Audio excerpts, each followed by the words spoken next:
Sejam muito bem-vindos a mais um Economia Dia a Dia, programa do Sindicato dos Economistas de São Paulo, que conta com o apoio do Corecon. No programa de hoje, vamos falar um pouco mais sobre agronegócio de ponta, o agronegócio que orgulha o Brasil. E para isso, vamos receber o professor José Roberto Cunha, que é professor da FAAP e da FIA, ex-presidente aqui do sindicato, e já deu aula até na China. Professor, seja muito bem-vindo ao EDD. É um prazer receber o senhor aqui nessa temporada que me deram a honra de comandar para falar sobre agronegócio e internacionalização do agronegócio. Bom muito dia. Bem-vindo. Prazer é meu de voltar aqui à nossa casa de sempre. Daqui o senhor conhece, né? Bastante, um pouquinho. Alguns anos já. Pouquinho. Professor, vamos começar conversando um pouco sobre internacionalização proativa e competitiva do agronegócio brasileiro. O que é isso? Normalmente, tanto produtos do agronegócio como produtos industriais, o conceito de internacionalização, que é antigo, mas ainda é utilizado no Brasil, é quando você vende o seu produto para o exterior. Então, vendeu soja, está se internacionalizando o setor do agronegócio, o produtor está vendendo soja, então ele também tem uma atuação internacional. A mesma coisa como se fosse calçados. Quando você vende calçados para o exterior, você exporta, é um conceito de industrialização, de internacionalização. O segundo conceito, que é o mais importante, é quando, além de exportar tanto a soja quanto o calçado, o empresário brasileiro, com o apoio do governo, se estabelece no exterior e lá ele faz a venda direta para os seus consumidores. Vamos dar mais um exemplo inverso, né? Quando a China exportava veículos para o Brasil, somente vendia os veículos, é um conceito de internacionalização. Mas fazendo um upgrade no conceito, quando a China estabelece uma fábrica de automóveis aqui e aqui ela passa a fazer a venda direta para o mercado brasileiro, é o conceito mais moderno de internacionalização. Então eu digo que a internacionalização, quando você só vende o produto, ela é passiva. Você não tem controle das vendas naquele mercado. Você não conhece o seu consumidor na Europa ou nos Estados Unidos ou na China. Quando você, além de vender, estabelece um centro de distribuição, uma loja ou uma fábrica, você passa a ter contato com todos os parceiros naquele mercado e o consumidor. Então, é uma internacionalização proativa e mais competitiva. Deixa eu ver se eu entendi. Às vezes o pessoal está em casa e está pensando como eu. Eu partia de um princípio de que internacionalização é um sinônimo, é um pressuposto da qualidade do produto, né? De competitividade desse produto. Então, não necessariamente é isso. Não, está correto. Se você não tem qualidade, quando o Brasil exporta para um mercado menos desenvolvido, vamos colocar para a Nigéria ou para a Bolívia, sem qualquer conotação cultural, eu digo menos desenvolvido economicamente falando, Sim. O nosso produto não precisa ter excelente qualidade, porque são mercados como o nosso, país em desenvolvimento. Mas quando você exporta um produto para um mercado como a Alemanha, para um mercado como os Estados Unidos, o seu produto precisa ter mais qualidade do que se você vendesse no mercado doméstico. O que eu estou colocando é o seguinte, é que quando você vende um produto, você exporta um produto, seja ele para um país em desenvolvimento, seja ele para um país desenvolvido, você fica nas mãos do importador, que pode estabelecer o preço para você e ele estabelece um preço para vender no mercado doméstico. Então ele conhece o mercado, ele fica com a maior parte desse processo de controle da formação do preço final junto ao consumidor. Como que o exportador consegue se tornar competitivo lá fora? Primeiro, ele tem que passar o processo normal, tradicional de internacionalização de empresas ele começa exportando para os seus vizinhos, isso é um processo normal. Depois ele passa a exportar para países mais sofisticados, mercados mais desenvolvidos, E por último, ele fala, bem, agora eu quero realmente verificar se eu consigo, naquele mercado, além de vender, vamos supor, por $500 uma tonelada, ele fala, não, eu quero ver se eu consigo vender por 700. Então o que ele faz? Ele vende por 500, lá ele põe um centro de distribuição, então ao invés de pagar para o distribuidor, vender para o importador ou para o consumidor final, ele vai também se apropriar de uma parcela desse preço da distribuição. Entendi. E com isso, ele se torna muito mais profissional, muito mais proativo, no sentido de não ficar nas mãos do importador, que estabelece o preço do seu produto. Quando a gente fala do agronegócio, vamos usar o exemplo aqui, sei lá, da soja. Okay? Quando o exportador começa a agregar valor em cima dessa soja exportada, ele começa a ganhar competitividade na comparação com os outros concorrentes, é isso? Então, ele faz o seguinte, ele pode exportar soja, ele recebe, vamos supor, $200. Soja, o grão da soja. O grão soja em grão. Se ele conseguir exportar o farelo de soja, ou seja, ele além da agricultura, da produção agrícola, ele passa a industrializar a soja, a fazer o farelo de soja, ele gera empregos aqui e não gera emprego lá fora, que faria o farelo, e ele passa a vender o produto não por 200, mas por 300, 400. Com isso, ele se torna mais poderoso para influenciar o mercado, porque ele agora está exportando um produto de maior valor agregado. E se finalmente, depois de conquistar o mercado com o farelo de soja, a qualidade do seu produto, conhece os mecanismos de comercialização, vamos supor, no mercado europeu, tem parceiros, importadores interessantes, distribuidores, ele passar a exportar o óleo de soja e produzir o óleo no Brasil, então ele vai ganhar não 200 pela soja em grão, não, vamos supor, 300 pelo farelo de soja, mas 400 pelo óleo de soja. É isso que eu digo, que o exportador agrícola brasileiro, que é competitivo, que tem qualidade, pode se tornar ainda mais forte ao exportar um produto de maior valor agregado, significa de preço mais elevado. Agora, professor, quem está assistindo a gente lá em casa pode estar pensando, tá, eu entendi, quanto mais valor eu agrego ao meu produto, mais caro eu consigo vender e mais competitivo eu me torno lá fora. Voltando ao tema da soja. Então, por que a gente não vende só óleo de soja? Porque, infelizmente, o Brasil, agora, nos últimos 20, 30 anos, é que ele se tornou realmente um ator importantíssimo no comércio mundial de produtos agrícolas. Ele sempre foi um grande exportador, mas agora é um parceiro importante, tá? É o segundo maior do mundo, tá? Em alguns produtos até mais do que nos Estados Unidos. E os nossos empresários se focaram muito na produção, não na comercialização internacional. Quem faz a comercialização são as grandes empresas multinacionais que compram os produtos brasileiros. Mas é um processo natural. A gente não consegue eliminar esses intermediários ainda. Ainda não. Mas não é eliminar, é tentar fazer algo paralelo a eles. É difícil, porque ninguém vai abrir oportunidades para o Brasil. Não é? Mas vamos citar um exemplo até mais fácil, que é calçados. O calçado, como é que o Brasil exporta calçados há mais de 30 anos para os Estados Unidos, 40 anos? Um norte-americano importador, que representa algumas lojas nos Estados Unidos, cadeias de lojas, ele vem ao Brasil, a Franca, se for calçado masculino, a Jaú, se for calçado feminino, o Birigui, calçado infantil, e diz, olha, eu quero tantos pares desses modelos de calçados e vou pagar tanto, né? Por tantos dólares, sei lá, 50, 70 dólares pelo calçado.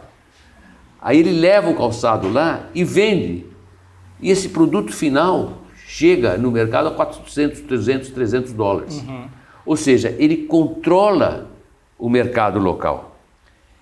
Para que o Brasil possa entrar nesses mercados, ele vai ter que concorrer com esses importadores ou com esses distribuidores. E aí precisa do apoio do governo para estabelecer escritórios de promoção de negócios junto com o setor privado para ser possível que em certos nichos de mercado o Brasil comece a vender o produto lá. Então a gente final. Precisa de políticas públicas voltadas... A parceria é o que a China faz com os seus empresários, né? Um país desenvolvido, como os Estados Unidos, tem empresas poderosíssimas que não precisam do apoio do governo, mas mesmo assim recebem quando precisam. Países como a China, o Brasil, precisam do apoio do governo no sentido de montar uma estratégia que permita que nós, além de vendermos para o importador que vem comprar aqui, nos tornemos mais proativos, façamos a venda naquele mercado que nós temos interesse, ou na Europa ou nos Estados Unidos.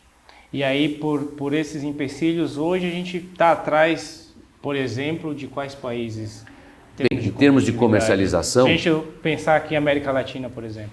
Não, na América Latina nós estamos à frente do México até a Argentina, não há dúvida. Mas quem são as grandes empresas que são interessantes para o Brasil ter a parceria com elas? Eu não sou contra, ao contrário, essa parceria é importantíssima. Nós somos grandes empresas americanas, holandesas, francesas, inglesas, que dominam esse comércio mundial, e agora chinesas, que são os grandes compradores, que dominam o comércio mundial de produtos do agronegócio. Professor, no programa anterior a gente conversou com o professor Rafael Pocic e num determinado momento do nosso bate-papo a gente falou sobre a geopolítica envolvida na questão do agro e a conversa foi para a questão da China e os investimentos que a China está fazendo no plantio de soja em países da África. O professor, na oportunidade da nossa conversa, falou que isso é bacana, tem espaço para todo mundo, a gente vai ter aí 9 bilhões de pessoas para alimentar. Ele passou um panorama bem otimista em relação a esses investimentos. Mas eu fiquei com uma questão aqui e eu queria que agora o senhor me esclarecesse se eu estou errado ou não. A partir do momento que a China começa a investir em países da África, não é só a soja que ela vai tirar de lá, provavelmente vai ter algum outro contraponto que ela vai tirar desses países e desses governos. Isso pode impactar no nosso agronegócio, na nossa exportação de soja e de milho, para esse país especificamente. Eu acho que hoje 70% do que a gente faz vai para eles, né? Isso pode prejudicar a nossa produção aqui? Sem dúvida. Por quê? Até 20, 25 anos atrás, o comércio com os países africanos era controlado, era dominado, mesmo já estando independentes, portanto, pelas ex-potências coloniais. Então vamos dar um exemplo. A Inglaterra teve colônias como a Nigéria, o Quênia, a França, a Costa do Marfim, o Senegal, a Itália, a Somália, a Etiópia. Esses países, mesmo se tornando independentes, quem faziam as compras, importavam e exportavam para suas ex-potências. A China começou a necessitar de insumos para sua produção. Estou falando de minérios em geral. O que ela fez? Onde havia espaço para explorar? Na África. Então ela fez acordos com os governos africanos da seguinte maneira: vocês não têm recursos em dólar para me pagar ou em yuan, mas eu construo aqui um contingente de 2, 3 mil casas, ou eu faço uma ferrovia, ou eu construo uma rodovia, em cada um desses países, por exemplo, né? E vocês, ao invés de me pagarem em recursos financeiros e moeda, me dão a concessão para explorar minas de cobre, minas de ferro e assim por diante. E é óbvio que para o país africano também é interessante. Então ela passou a ser hoje o maior investidor individual como país em todos os países africanos, superando os investimentos que as ex-potências que colonizaram a África, como Inglaterra, França, Itália, Bélgica, Alemanha, têm de investimentos na África. E o que pode acontecer e qual é a oportunidade que eu vejo para o Brasil? É o risco para o Brasil e uma oportunidade.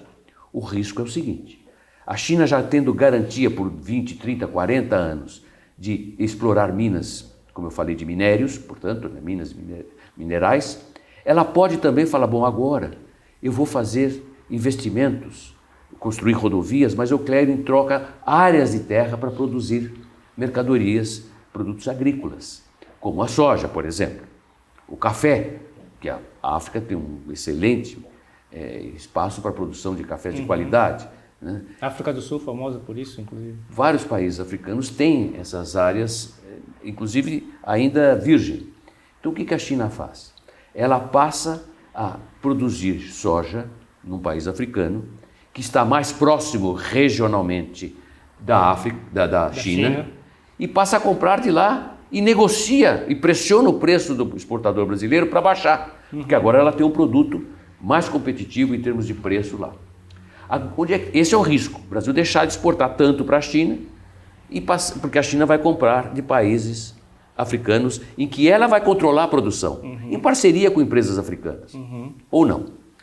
Qual é a oportunidade? Esse é o risco. A oportunidade é que, como o Brasil domina a técnica de produção agrícola de soja, café, açúcar, uma série de mercados, milho, em países próximos em termos de clima, geografia, né, culturalmente, o Brasil pode fazer parcerias com empresas chinesas, joint ventures, associação, e passar a ser também o terceiro elo dessa cadeia de produção. Então, uma empresa africana com apoio do governo africano, a empresa chinesa com apoio do governo chinês e a empresa brasileira, que também tem que ter apoio do governo brasileiro. Vendendo expertise. Vendendo expertise, o seu know-how, com o nosso conhecimento. A cana-de-açúcar na Índia não cresce nem acho que 1 metro. Veja a cana-de-açúcar no Brasil.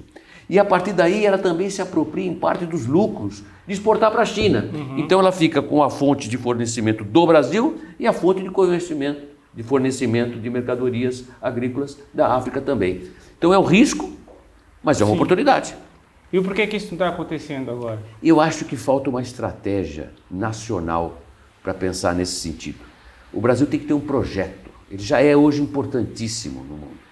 Independentemente do presidente, o Brasil tem que ter um projeto que permeie por várias administrações. E esse projeto tem que ser... Não um projeto político, um projeto de nação. Né? Não um projeto de governo, um projeto de nação, de Estado. E aí passa por uma negociação entre governos, empresas, setor privado, sindicatos e a universidade. E se estabelece uma estratégia de participação mais proativa no contexto global. Porque se não fizer isto, vai sofrer pressões, porque nenhum outro país do mundo que concorre com o Brasil em produção agrícola vai desejar que o Brasil continue expandindo sua produção. A nossa produtividade cresce a mais de 10%, 20%. A cada 2 anos, por exemplo. Então os outros países vão começar a colocar barreiras, dificuldades, vão exigir certos certificados. E com isso, o Brasil vai perder oportunidade. Então, na medida em que ele tem uma estratégia, ele faz acordos com outros países. Acordo com a União Europeia, acordo com o NAFTA, que é o mercado norte-americano, mais o canadense, mais o mexicano. Já tem acordo com o México via ALAD. Né? E faz acordo com governos africanos. É um projeto de país. Mas não tem que ver a inflação. Tem que olhar a inflação, tem que olhar desemprego. Tudo isso é importante. Mas tem que ter um projeto que passe por 4 ou 5 anos de uma gestão pública. Quem não viu o programa com o professor Rafael Possic, procura aqui no YouTube da TV Economista, que o programa está lá. Foi um papo muito interessante sobre geopolítica. A gente falou sobre esse assunto específico da China, mas falamos sobre várias outras coisas interessantes. Então, procura aqui no canal do TV Economista e procura nas nossas redes, que com certeza vocês vão gostar do nosso bate-papo. Agora, professor Cunha, ESG é uma sigla que a gente ouve falar, impacta, não impacta? Explica pra gente o que é esse ESG no campo.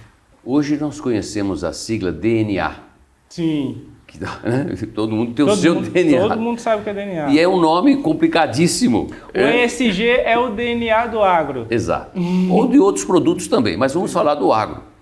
Ele se refere à empresa, são 3 siglas que se referem em inglês, à empresa que atende requisitos de qualidade social, quer dizer, não tem um trabalhador escravo, ambiental, não polui o meio ambiente, e de governança, quer dizer, gestão da empresa transparente.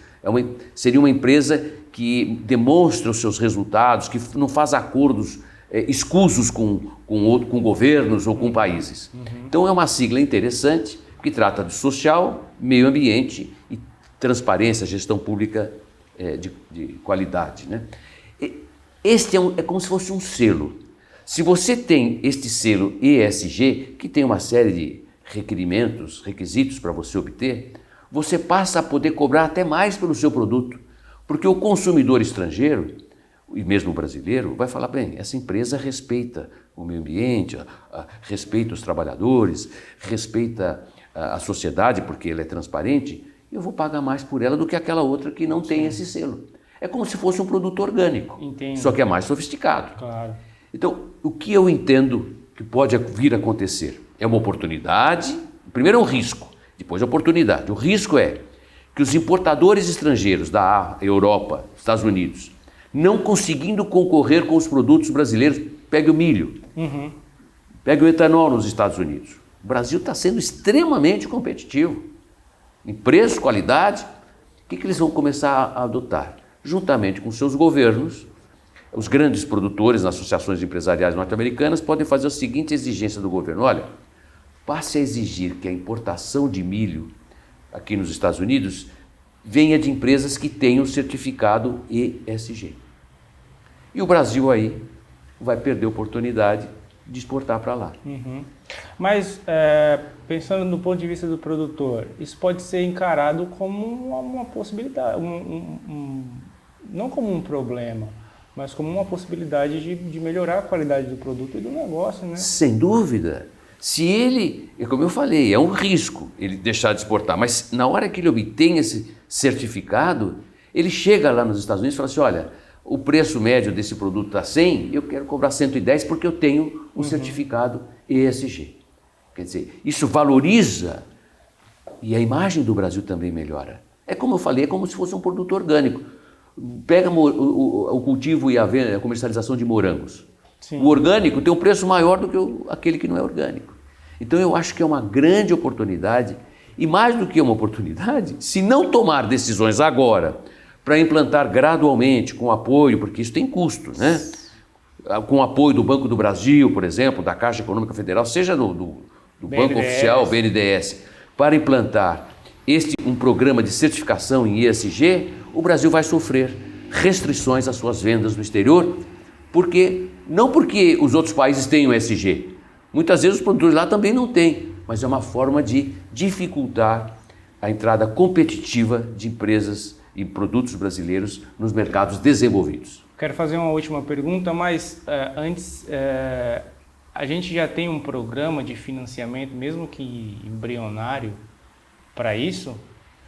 Para as empresas? Não temos. É muito interessante essa pergunta, porque hoje você tem certificação orgânica, né? Você tem o IBD, tem a Associação de Agricultura Orgânica, a que vem um selinho no produto quando você compra.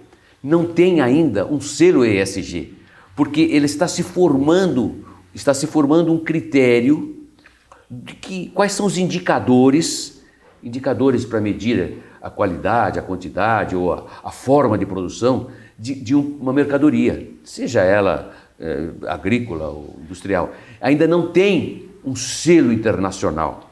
As empresas estão fazendo aí um relatório mostrando que ela atende os requisitos ESG, mas não há um padrão único. Portanto, é uma boa pergunta no sentido de que será que não é o momento do Brasil, do governo brasileiro, junto com os empresários, os sindicatos, universidades, pensar em estabelecer um critério que atenda os requisitos não só do Brasil, mas de quem vai comprar?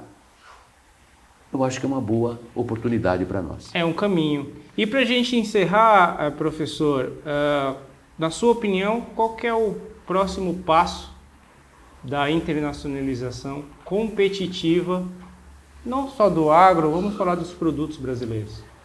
Existem muitos passos, né? Eu acho mas vamos citar um que eu considero extremamente importante e ainda entendo que não foi desenvolvido suficientemente no Brasil em função da nossa cultura, que é o individualismo bastante forte na cultura brasileira. Vamos colocar como qualidade o associativismo, o cooperativismo, né? Veja, por exemplo, no Japão, a Holanda, são imigrantes que vieram para o Brasil e atuam de forma cooperada, de confiança mútua. Veja o exemplo que eu tive a oportunidade de visitar várias vezes com a prefeitura local, da Ulambra, produtores de flores em geral. É um espetáculo que eles exportam. São imigrantes holandeses que vieram para cá, têm os seus parceiros, seus familiares lá, exportam para a Holanda e a Holanda distribui isso para o mundo inteiro. O que eu quero colocar é que essa junção, para você operar no mercado doméstico, você pode ser individualmente uma empresa excelente, mas no mercado internacional o jogo é muito mais complexo. Então você precisa se associar com outros produtores, começa da sua região, do seu município, né? E com a associação de classe, com a cooperativa, para você ter musculatura para concorrer no mercado internacional. Exemplo final, no futebol, que é o que nós tanto gostamos. Né? Nós adoramos a individualidade do jogador brasileiro, né? Eu admiro muito. E dos times brasileiros. Você pega um time brasileiro, quando vai disputar a Copa Internacional, Mundial de Clubes, e ele normalmente não tem o número de astros que tem os times europeus. Sim. Mas vamos supor que esse time pudesse né, incorporar jogadores de outros times importantes do Brasil na sua equipe, aí você se torna mais competitivo, no mesmo nível do europeu, que é o mais profissional lá o futebol. São empresas de futebol, aqui não, são clubes, né? E que são amadores nesse sentido, empresário. Então, para você concorrer lá, você precisa ter mais musculatura, mais capacidade, mais poder, e o associativismo, o cooperativismo te ajuda para ser mais competitivo lá fora. O senhor trabalha isso em sala de aula com seus alunos? Sim, e eles têm muitas informações, porque tem vários alunos que são de outros estados e do interior, inclusive alguns de cursos de MBA, e eles estão pensando em estabelecer essa nova geração aí que está muito mais proativa internacionalmente. Muitos já fizeram intercâmbio, muitos já moraram no exterior, portanto, eles estão pensando certamente em implantar essas e outras ideias muito melhores ainda do que nós estamos discutindo aqui. Professor José Roberto Cunha, muito obrigado. Eu que agradeço a oportunidade. Por aceitar o convite aqui do EDD. Temos muitas outras coisas para conversar, eu adorei o bate-papo, espero que o senhor volte em outras oportunidades para a gente conversar mais sobre esse e sobre outros temas. Tá bem, muito obrigado. E vocês que acompanharam mais esse EDD, muito obrigado. Os outros programas que a gente gravou dessa temporada estão disponível no canal da TV Economista, procura aí em algum lugar da sua tela, vai aparecer o link para os outros programas, acompanha porque tem muito conteúdo interessante. Muito obrigado por acompanharem a gente até aqui. Fiquem à vontade para comentar, para curtir, para compartilhar, para sugerir pautas e convidados. A gente está sempre de olho no que vocês falam para a gente. Até semana que vem. Tchau, tchau.